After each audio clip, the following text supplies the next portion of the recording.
kaugnay. Alam niyo ba kung nasan ako ngayon? Nandito ako ngayon sa Command and Control Center dito sa Camp Tinio, Cabanatuan City upang alamin kung ano ang mga pinagmamalaking pasilidad at kasaysayan ng isa sa world-class training area pagdating sa Army Signal Support Capabilities. Nagsimula ang Command and Control Center noong taong 1951 nang itatag ang Philippine Army School Center o PASC sa ilalim ng Armed Forces of the Philippines Training Command.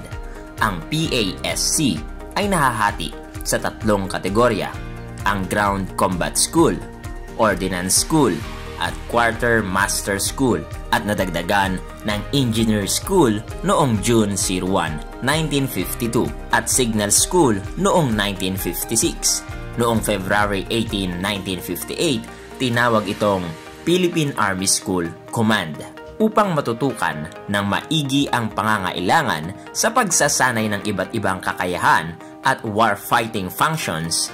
Inorganisa ng Philippine Army ang TRADOC upang mapagtuunan ng pansin ang pagsasanay sa specialization sa bawat warfighting function.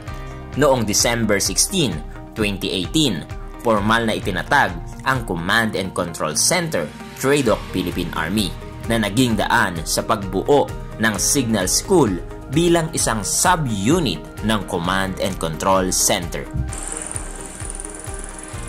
Tunay ngang nakakamangha ang mga ipinagmamalaking pasilidad at mayaman na kasaysayan ng Command and Control Center ng Training and Doctrine Command Philippine Army. Kaya naman, isa ito sa ipinagmamalaking training center ng Philippine Army. Muli, ako si Kuya Mike at ito ang Tuklas Kaalaman!